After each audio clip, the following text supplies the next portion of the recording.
Lieutenant Commander Stephen Beattie stood on the armored bridge of HMS Campbeltown and watched the German searchlights turn night into day. 12 beams snapped on simultaneously, fixing the destroyer in blinding white light. For 3 seconds, the Loire River estuary was silent. Then every German gun within a mile opened fire. Coastal batteries boomed, anti-aircraft guns hammered, machine guns chattered from both banks. Tracers arced across the water in both directions, German blue-green streaking toward the ship, British orange firing back. Shells punched through the superstructure with metallic shrieks. The noise was apocalyptic. Beattie gripped the bridge rail and watched the Normandy dock gates ahead. 600 yards, 500. The destroyer shuddered as shells struck home, but she kept accelerating. 19 knots now, every engine screaming. The first helmsman jerked backward and collapsed without a sound. A shell fragment had found the gap in the armor plating. The second helmsman grabbed the wheel, held it steady for 10 seconds, then staggered and fell. Blood pooled on the deck. Lieutenant Nigel Tirpitz stepped over the body and seized the wheel. 3 hours earlier, Tirpitz had armed the bomb. He'd crawled into the bow of the destroyer and activated 3 pencil fuses connected to 4.5 tons of explosives. The fuses were counting down now, 8 hours to detonation, but first they had to reach the target. Beattie shouted navigation commands over the roar. 400 yards, 300. The destroyer cut through the torpedo net, protecting the dock entrance. Steel cables scraped along the hull with a grinding shriek, then parted. 200 yards, point-blank range now, every German gun concentrating fire on Campbeltown's bridge. Shells tearing through metal, splinters flying, men falling. 100 yards. The caisson gates loomed ahead, 167 feet tall, 35 feet thick, solid steel and concrete.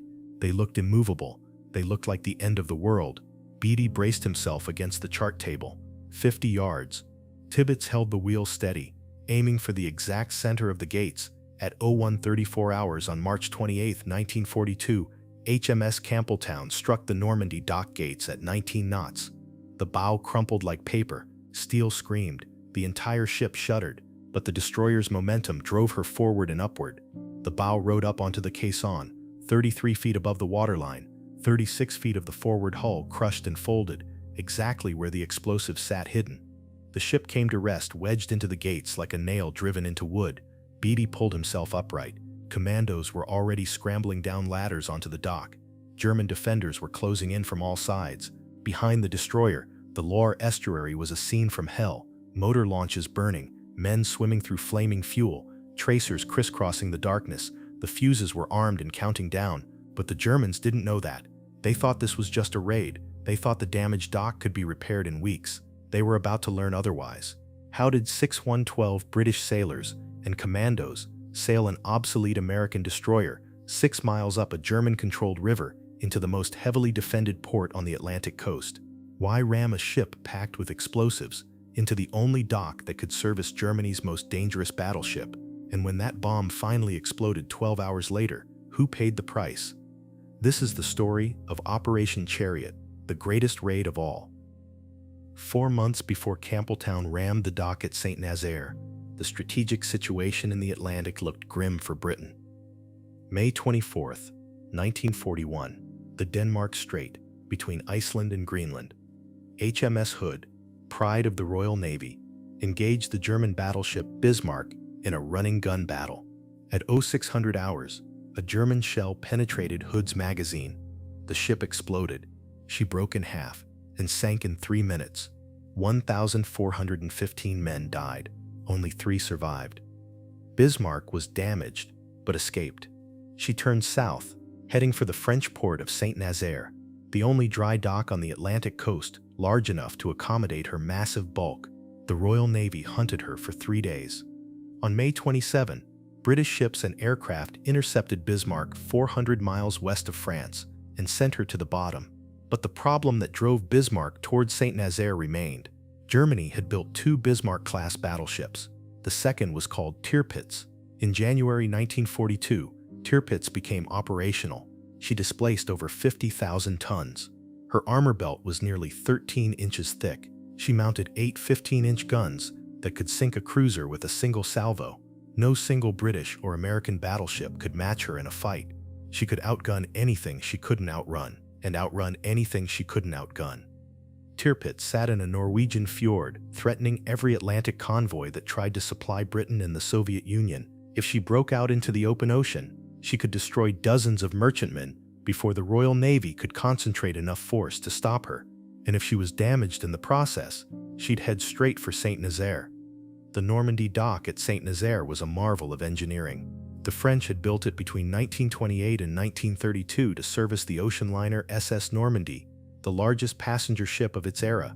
The dock measured 1,148 feet long by 164 feet wide.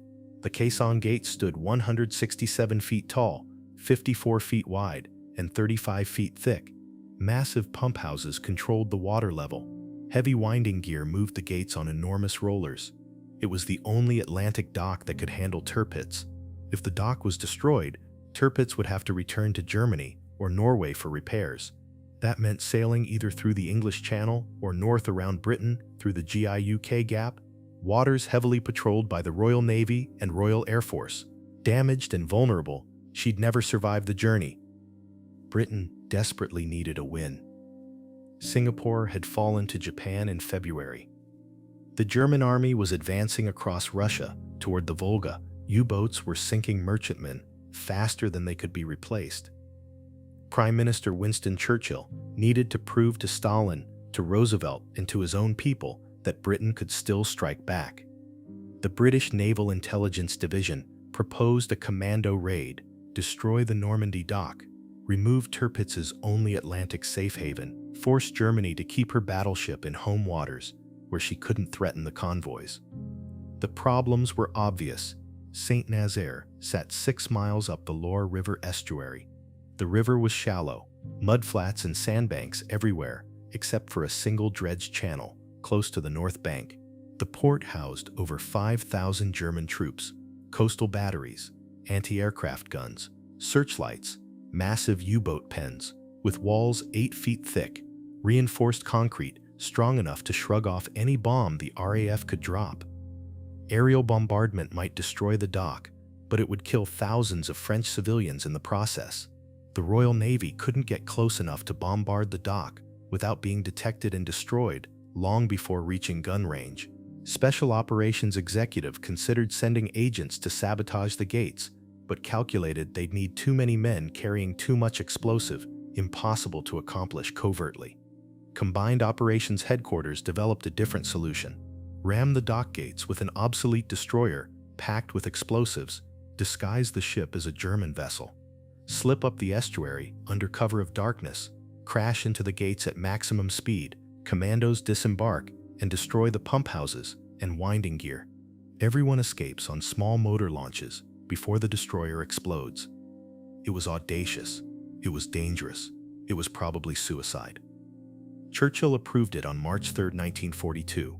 They had 3 weeks to plan and execute. Command fell to 3 men. Commander Robert "Red Ryder" would lead the naval force from motor gunboat 314. Lieutenant Commander Stephen Beattie would command HMS Campbeltown. Lieutenant Colonel Charles Newman would lead the commandos. Campbeltown had been born as USS Buchanan, a Wicks-class destroyer launched in January 1919 at Bath Iron Works in Maine. She arrived too late for the First World War and spent the next 2 decades on patrol duty, Caribbean, Alaska, showing the American flag at ports around the world. The Navy ran her hard. By 1939, she was worn out and obsolete. The Navy placed her in reserve. In September 1940, Buchanan became one of 50 obsolete American destroyers transferred to the Royal Navy under the Destroyers for Bases Agreement. President Roosevelt traded the ships for 99-year leases on British bases across the Atlantic. The deal skirted America's neutrality laws and signaled Roosevelt's commitment to keeping Britain in the fight. The Royal Navy renamed her HMS Campbeltown after the Scottish town on the Kintyre Peninsula. She spent 1941 in and out of dockyards. She collided with a merchant ship in November 1940. She rammed another vessel the same month. She needed constant repairs. By early 1942, Campbeltown was exactly what combined operations needed: old, expendable, and just barely functional. In February 1942, Campbeltown entered Devonport dockyard for modifications. Workers removed her third and fourth funnels. They cut the remaining two at an angle to make her silhouette resemble a German Muva-class torpedo boat. They installed 24 Mark VII depth charges in steel tanks just behind the forward gun mount. 4.5 tons of amytal explosive cemented together and hidden behind steel plating. 3 8-hour pencil fuses connected by cord-tex would detonate the charge. The fuses would be armed before entering the estuary and cemented in place to prevent interference. Workers stripped out all unnecessary weight. They removed torpedo tubes, depth charge racks, and most of the ammunition. They loaded only enough fuel and water for a one-way trip. They added a 12-pounder gun forward and 8 20mm Oehrlikon anti-aircraft cannons. Extra armor went around the bridge. A large hook welded to the bow stem would catch and drag torpedo nets instead of letting them pass underneath and foul the propellers. The crew was reduced to 75 men under Lieutenant Commander Stephen Beattie. Beattie was 34 years old, born in Wales, educated at rugby school. He'd commanded the destroyer HMS Vivian from 1940. He was quiet, competent, and utterly unflappable. He understood perfectly that this mission was one way for his ship. Whether it was one way for him depended on luck and timing. The commando force numbered 265 men. The main assault group came from No. 2 Commando. Specialized demolition teams came from No. 1, 3, 4, 5, 9, and 12 commandos. Lieutenant Colonel Charles Newman commanded. He was 37, a building contractor by profession, a territorial army officer in the Essex Regiment. His men thought he looked older than his years. Someone said he looked like an old elephant, but Newman was a careful planner and his men trusted him completely. The commandos trained for 6 weeks at Cardiff and Southampton. They studied blueprints of the Normandy dock. They practiced at the King George V dry dock in Southampton, which had similar equipment.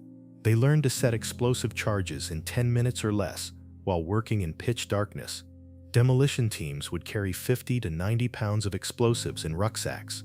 Protection teams would provide covering fire. They used blue flashlights and painted their equipment straps with reflective white paint for identification at night. The password was War Weapons Week, with the reply, Weymouth, chosen because Germans typically struggled with the English W sound. Captain Donald Roy led his Scottish troops. They'd wear their regimental kilts into battle. Among the volunteers was Sergeant Thomas Durrant from No. 1 Commando. He was 23 years old. Before the war, he'd worked as a butcher's boy, then as a builder's laborer. He joined the Army in 1937 and specialized in explosives and demolition. He'd served in Norway in 1940 and earned promotion to sergeant. For this raid, he'd be assigned to Motor Launch 306, manning a Lewis gun in a position abaft the bridge, completely exposed with no cover or protection. Newman gathered his men for a final briefing. He offered them a chance to withdraw with no judgment and no mark on their records. Not a single man withdrew. They all wrote letters home to be delivered if they didn't return. Naval ratings assigned to the operation were given warm baths and clean underwear. The clean fabric reduced infection risk when driven into wounds by shell fragments. Everyone understood the odds. Newman had told them plainly, the chances of safe evacuation at the end of the raid were slim at best. They went anyway. At 1400 hours on March 26, 1942, 21 vessels left Falmouth Harbor in Cornwall. HMS Campbeltown led the formation. The destroyer HMS Tyndale and HMS Atherstone sailed as escorts. Motor gunboat 314 served as the headquarters ship with Commander Ryder and Lieutenant Colonel Newman aboard. Motor torpedo boat 74 carried delayed action torpedoes for a secondary target. 16 motor launches, wooden-hulled Fairmile B types carried the commandos who would storm the docks. Every vessel flew a German flag. Campbeltown's disguise was complete. From a distance, she looked like a German torpedo boat. The formation sailed in 3 columns, destroyers in the middle, motor launches on the flanks. Morale was high. Men sang songs. They ate ham and raisins. During the voyage, officers revealed the target, St. Nazaire. The men cheered. On the morning of March 27, lookouts spotted a U-boat on the surface, 130 miles west of St. Nazaire. The flotilla altered course and avoided it. Later that day, they encountered French fishing trawlers. Ryder couldn't risk the trawlers reporting the flotilla's composition and location. British sailors boarded the trawlers, captured the crews, and sank the boats. The French fishermen were bewildered. The men wore British uniforms, but German flags flew overhead. That afternoon, Tyndale and Atherstone detached with the French prisoners. The two escort destroyers would remain at sea during the raid, ready to cover the withdrawal, but staying outside the range of coastal batteries. As darkness fell on March 27, the flotilla tightened formation and turned toward the Loire estuary. MTB 74 and MGB 314, which lacked the range to make the journey independently, were taken under tow at 2:30 hours. The men saw anti-aircraft fire ahead. The RAF diversion had begun. 65 bombers were attacking St. Nazaire, but Churchill had ordered that bombing should occur only if targets were visually identified. Weather was poor. The bombers flew high and dropped bombs individually rather than in concentrated loads. They inflicted minimal damage. Worse, the unusual bombing pattern made the Germans suspicious. Captain Karl Conrad Mecke commanded the 22nd Naval Flak Brigade at St. Nazaire. He watched the bombing raid with growing unease. This wasn't how the British normally attacked. Something else was happening. He ordered his gun crews to remain vigilant after the bombers left. At midnight, the flotilla entered the Loire estuary. Occasional searchlights stabbed at the darkness, but failed to detect the ships. They passed the wreck of the Lancastrian, a troop ship sunk by German dive bombers in June 1940 during the post-Dunkirk evacuation. The shallow water began.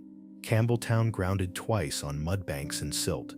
She broke through both times into deeper water. A small German patrol vessel appeared. Fortunately, it had no radio. It passed by without challenging the flotilla. At 01:20 hours, German searchlights snapped on. Mecke had received a credible report of suspicious vessels in the area. A dozen searchlights swept the river. Within seconds, they fixed on the flotilla. A German signal light challenged Campbeltown. Beattie had prepared for this moment. Campbeltown still flew the German ensign. A German-speaking signalman sent a coded response. The ship was a German vessel being fired upon by friendly forces. The message was technically accurate. Campbeltown was taking fire from German coastal batteries, engaging the RAF bombers. The Germans hesitated. Precious seconds passed. The flotilla closed to within 8 minutes of the target. Then the Germans realized the truth. Every gun opened fire. The Loire estuary erupted. Coastal batteries boomed. Anti-aircraft guns swiveled to horizontal and fired directly at the ships. Machine gun nests on both banks opened up. Tracers arced across the water from point-blank range. Searchlights held the vessels illuminated. At 01:28 hours, Beattie ordered the white ensign raised. No more deception. The Royal Navy was coming in under its own colors. Campbeltown had armor around the bridge. The motor launches had nothing. They were wooden-hulled mahogany boats with auxiliary fuel tanks mounted on deck. A single direct hit would turn them into floating funeral pyres. The first motor launch in the starboard column caught fire immediately. Her captain managed to beach her at the Old Mole, the planned evacuation point. Motor launch after motor launch was hit. Some exploded, others burned. Men jumped overboard and swam through flaming fuel. German machine guns cut them down in the water. The launches that survived kept fighting, returning fire with their 20mm Oerlikon cannons and Lewis guns. But they were dying. On Campbeltown's bridge, shells hammered the superstructure. The armor held, mostly, but the bridge itself was exposed. The first helmsman was hit and killed instantly. The second helmsman grabbed the wheel, held course for 10 seconds, then staggered and fell. Blood spread across the deck. Lieutenant Nigel Tirpitz stepped forward and seized the wheel. Tirpitz was the explosives expert. Earlier that evening, as the flotilla entered the estuary, he'd armed the 3 pencil fuses. Now he steered the ship toward its target. Beattie shouted navigation commands over the deafening roar. 600 yards. 400. The destroyer accelerated to maximum speed, 19 knots. Every engine screaming. Shells punching through the upper works. Men falling. 200 yards. The torpedo net stretched across the dock entrance. Campbeltown hit it at full speed. Steel cables shrieked along the hull. The net parted. 100 yards. Point-blank fire now. Every German gun within range, concentrating on Campbeltown's bridge. At 01:34 hours, HMS Campbeltown struck the caisson gates. The bow crumpled with a sound like thunder. The entire destroyer shuddered, but the ship's momentum carried her forward and upward. The bow rode up onto the massive gates, crushing 36 feet of the forward hull. The ship came to rest, wedged into the gates 33 feet above the waterline. The hidden explosives sat in the perfect position to cause maximum damage when they detonated. Beattie and Tirpitz immediately moved to disable the ship. They set scuttling charges. They wanted to ensure the Germans couldn't simply tow Campbeltown away. Commandos were already scrambling down ladders onto the dock. Captain Donald Roy and Lieutenant John Roderick led the first assault teams off. They engaged German gun positions around the dock, providing covering fire for the demolition teams behind them. Lieutenant Stuart Chant led the team assigned to destroy the main pump house. Chant had been wounded in the leg during the approach, but he kept moving. His team carried 150 pounds of explosives. They'd trained for this moment at Southampton, studying blueprints and practicing in darkness on equipment identical to what they'd find at St. Nazaire. Chant's team reached the pump house. They blew open the steel doors with shaped charges. Then they descended 40 feet into the structure in pitch darkness. They moved by memory and touch alone, navigating the 3-story facility exactly as they'd practiced.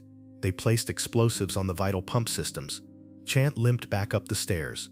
The explosion came seconds later, a satisfying roar that everyone on the dock heard. The pumps were destroyed. The team moved to the ground floor and demolished the electric motors for good measure. Then they set fire to the oil pipes. Lieutenant Chris Smalley led the attack on the northern winding house. His team placed plastic explosives and Cortex on the massive winding gear that moved the dock gates. They pulled the igniters. Another huge explosion. The winding gear was destroyed. Other demolition teams placed underwater charges on the northern caisson. They hung the charges on ropes from the handrails, working under heavy German fire. They got a dozen charges in place before casualties forced them to withdraw. When the charges detonated, they blew a huge hole in the gate structure. Within 30 minutes of Campbeltown's ramming, the commandos had completed their primary objectives. The pump house was destroyed. The winding gear was destroyed. Gates were damaged. The Normandy dock was effectively useless, but the cost had been terrible. Behind Campbeltown, the Loire estuary was carnage. Of 16 motor launches, most were burning wrecks. Some had made it close enough to land commandos. Motor Launch 457 got within 10 feet of the Old Mole before being set on fire. A few boats managed to extract some of Campbeltown's crew. Motor Launch 177 pulled alongside the destroyer's stern and evacuated men, including the wounded Beattie, but ML-177 was later sunk during the withdrawal. Most launches never reached the landing points. They were destroyed during the approach or while attempting to withdraw. Men swam through burning fuel. German machine guns fired at anything moving in the water. Sergeant Thomas Durrant manned his Lewis gun aboard Motor Launch 306. His position was completely exposed, abaft the bridge, with no cover or protection. As ML-306 came up the river, Durrant engaged enemy gun positions and searchlights on shore. He was hit in the left arm, a severe wound. He refused to leave his gun. ML-306 couldn't land her commandos at the Old Mole. The area was swept by German fire. Durrant stayed at his gun. He could only support himself by holding on to the gun mounting. He kept firing. After a running fight, the German commander called on ML-306 to surrender. Durrant's answer was another burst of fire at the destroyer's bridge. He was very weak now. The crew fed him ammunition drums as fast as they could replace the empties. He kept firing. Jaguar renewed the attack. Eventually, the motor launch's guns fell silent. The destroyer came alongside and grappled ML-306. German sailors boarded and took prisoner those who remained alive.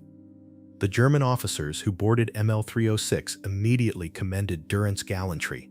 1 week later, Kapitänleutnant F.K. Paul, the commander of Jaguar, sought out Lieutenant Colonel Newman in a prisoner of war camp at Rennes. Paul described Durrant's incredible courage and suggested that Newman recommend him for the highest possible award. Durrant had died of his wounds in a German military hospital hours after the battle. By 0300 hours, the situation for the commandos ashore was clear. Most of the motor launches were destroyed. A handful had escaped with survivors, but over 100 commandos were still on the dock with no way to evacuate by sea. Newman gathered as many men as he could find, about 70 commandos assembled in a rail yard in the old town. Many were wounded. All were exhausted. German reinforcements were arriving in growing numbers. Newman explained the situation. The boats weren't coming back. By dawn, most were in hiding. Cellars, bombed-out buildings, garden sheds, German search parties swept through St. Nazaire in overwhelming numbers. Newman found himself in a basement with the largest group of survivors. A German grenade dropped down the stairs. It failed to detonate. Newman looked at his men. They had no ammunition left. They were surrounded. He announced their surrender. By mid-morning, on March 28, the fighting was over. 215 British sailors and commandos were prisoners. 169 had been killed in action. 228 had made it back to England on the surviving motor launches. 5 commandos avoided capture. With help from French farming families and the resistance, they walked 400 miles to the Spanish border. From Spain, they reached Gibraltar. Eventually, they returned to England. Each escape was, as one historian wrote, a story in itself, but the Germans thought they'd won. Yes, the British had damaged the dock.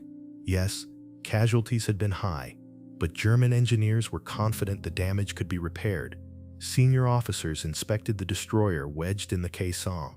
They swarmed over Campbeltown, looking for intelligence, checking the structure, planning the salvage operation. At 1200 hours, noon on March 28, the explosives detonated. Lieutenant Commander Stephen Beattie sat in a room at St. Nazaire, under guard. He'd been captured after ML-177 was sunk during the withdrawal. Now a German naval officer was questioning him. The officer was confident, almost cheerful. He gestured dismissively when discussing the raid. Yes, the British had caused damage, but nothing catastrophic. German engineers had already surveyed the dock. The officer explained that repairs would take a few weeks at most, perhaps a month. The Normandy dock would be operational again soon. Beattie said nothing. He knew the fuses had been set for 8 hours after activation. Tirpitz had armed them around 2100 hours the previous evening as the flotilla entered the estuary. That meant detonation at 0500 hours. It was now noon, 7 hours late. Beattie didn't know if the fuses had failed or if the timing had been wrong. The German officer continued talking. At precisely 1200 hours, the front half of HMS Campbeltown exploded. 4.5 tons of amytal detonated with a sound that shook St. Nazaire. The bow and forecastle of the destroyer simply vaporized. The 160-ton caisson shattered. A tidal wave of water rushed into the dry dock basin, carrying the remains of Campbeltown with it. The explosion killed 360 Germans instantly. Sailors, soldiers, engineers, and civilian dock workers. Among the dead were 40 senior officers who'd been inspecting the ship or touring the facility. Beattie smiled at the German officer. The destruction was absolute. The caisson was destroyed beyond repair. The pump houses were wrecked. The winding gear was demolished. The Normandy dock was utterly useless. Fires burned across the facility. Bodies were everywhere. The Germans immediately sealed off the area. Aerial reconnaissance photographs taken months later showed the wreck of Campbeltown still lodged in the dock. The facility wouldn't be repaired until 1948, 3 years after the war ended. On the night of March 30, 2 days after the raid, St. Nazaire erupted in panic again. Motor torpedo boat 74 had fired delayed action torpedoes at the old entrance to the St. Nazaire Basin during the initial attack. Everyone had forgotten about them in the chaos. Now they detonated. The explosion was massive. German troops, already on edge after Campbeltown's delayed detonation, opened fire indiscriminately. They shot at shadows, they shot at each other, and they shot at French civilians. Reports of French casualties vary. Some sources say 16 civilians were killed. Others report as many as 250. The truth likely falls somewhere between. What's certain is that German troops killed French civilians in panic. German authorities then arrested approximately 1,500 French civilians on suspicion of helping the British raiders. They were interned in a camp at Savigny. Many of their houses were demolished. For the British prisoners, the ordeal was just beginning. 215 men had been captured, 106 Royal Navy personnel, and 109 commandos. Nearly half were wounded. The Germans transported them first to La Baule, then to Stalag 133 at Rennes. The prisoners were treated according to the Geneva Convention. They received medical care, they were fed, they were eventually transferred to other camps. All of them survived the war. Beattie, Newman, and Ryder were all among the prisoners. The 5 commandos who escaped walked south from Saint-Nazaire in small groups. French farming families gave them food and shelter. French resistance fighters provided guides and intelligence about German patrols. The journey to the Spanish border covered 400 miles through German-occupied France. How they managed it, the close calls, the narrow escapes, the risks taken by French civilians, each story would fill a documentary on its own, but they made it. From Spain they reached Gibraltar. From Gibraltar they sailed home to England. Sergeant Thomas Durrant never saw home again. He died in a German military hospital in Saint-Nazaire on March 29th, less than 24 hours after the battle. His wounds had been too severe, arm shattered, multiple hits to the legs, chest, stomach, and head. He was 23 years old. 1 week after the raid, Capitaine Lieutenant F.K. Paul, the commander of the destroyer Jaguar, met Lieutenant Colonel Newman at the prisoner of war camp in Rennes. Paul brought up Durrant's action without prompting. He told Newman that Durrant's courage had been extraordinary, that even the German sailors who'd fought against him were awed by his determination. Paul suggested that Newman should recommend Durrant for the highest award possible. Newman promised he would, but Newman was a prisoner of war. He had no way to submit a recommendation.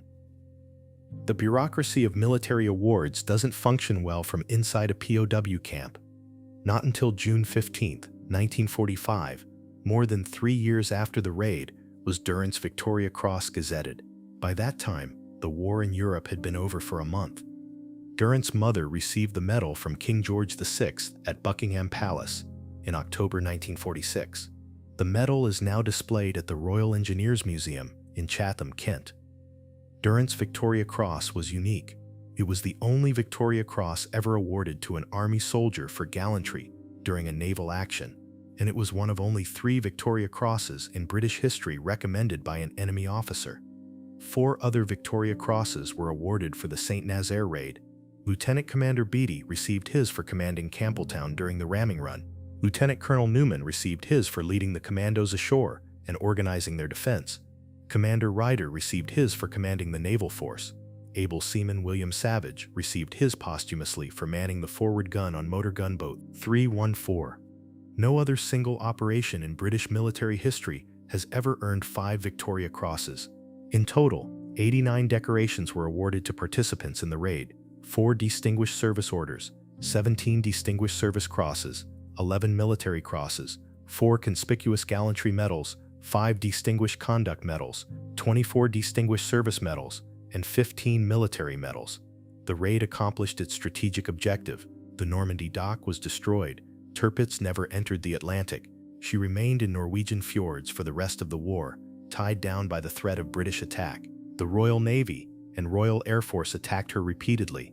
In September 1943, British midget submarines penetrated Tirpitz's anchorage and crippled her with limpet mines. She was under repair for months. On November 12, 1944, RAF Lancaster bombers attacked Tirpitz with 12,000-pound tallboy bombs. 3 bombs hit. Tirpitz capsized in Tromsø Fjord. She became a massive steel coffin for over 1,000 of her crew. Without Saint-Nazaire as a haven, Tirpitz never posed the threat she might have. The Atlantic convoys continued sailing. Britain survived. The strategic calculus of the war shifted because 612 men sailed up the Loire on March 28, 1942, and 169 of them never came home. After the war, Saint-Nazaire became one of 38 battle honors awarded to British commandos. The survivors formed their own association, the St. Nazaire Society, registered as a charity in the United Kingdom. Within military circles, Operation Chariot became known simply as the greatest raid of all.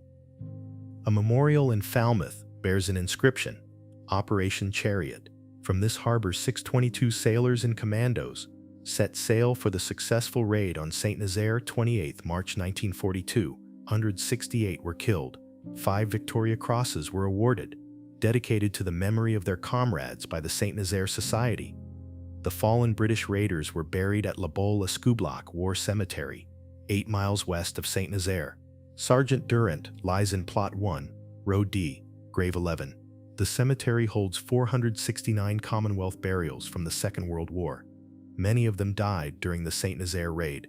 In 2018, a memorial hall opened in St. Nazaire, dedicated to Operation Chariot. The French town created a battlefield trail marking the key locations of the raid. Visitors can walk the route the commandos took from the Old Mole into the town. They can see where HMS Campbeltown rammed the gates. They can stand where Sergeant Durrant fought his last battle. The ship's bell of HMS Campbeltown was given to the town of Campbelltown, Pennsylvania, the American namesake of the Scottish Campbeltown that gave the destroyer her Royal Navy name. The bell sits in a case in South Londonderry Township, Lebanon County. It's a reminder of the Destroyers for Bases Agreement, of the alliance between Britain and America, and of a ship that sailed to its destruction so that others might live. In recent years, workers upgrading port facilities in St. Nazaire unearthed a bulkhead door about 100 meters from the Normandy dock. The door was rusty, burned, bent, and perforated by German shells. After examination, experts identified it as coming from HMS Campbeltown. The door has been restored and is now displayed at the Musée Le Grand Blockhouse in Bottes-sur-Mer, 12 miles west of St. Nazaire. Still legible on the door is the marking, Door No. 6. The raid on St. Nazaire proved that audacity, careful planning, and extraordinary courage could accomplish what seemed impossible. 612 men sailed into the most heavily defended port on the Atlantic coast. They rammed a destroyer packed with explosives into gates that looked immovable. They destroyed machinery that couldn't be replaced. They forced Germany to keep its most powerful battleship locked in home waters for the rest of the war. But the cost was terrible. 169 men killed, 215 captured. The 5 who escaped did so through luck, determination, and the courage of French civilians who risked execution to help them. Thomas Durrant fired his Lewis gun until he physically couldn't stand anymore. Stephen Beattie steered his ship into the gates while shells killed the men beside him. Charles Newman led his commandos through streets swept by machine gun fire. March 28, 1942. HMS Campbeltown rammed the Normandy dock gates at St. Nazaire and changed the strategic balance of the Atlantic War. The raid cost 169 lives and earned 5 Victoria Crosses, more than any other single operation in British military history. The dock wasn't repaired until 1948. Tirpitz never left Norwegian waters. The Atlantic convoys kept sailing. Britain survived. 612 men sailed into hell and did what everyone said was impossible. 169 didn't come home. The world changed because they went anyway. If you found this story of courage, sacrifice, and audacity compelling, please like this video, subscribe to WWII Tales to stay connected with history that matters, the battles, the heroes, and the impossible victories. Leave a comment telling us where you're watching from and which moment of the St. Nazaire raid struck you most powerfully. Thank you for watching and for remembering.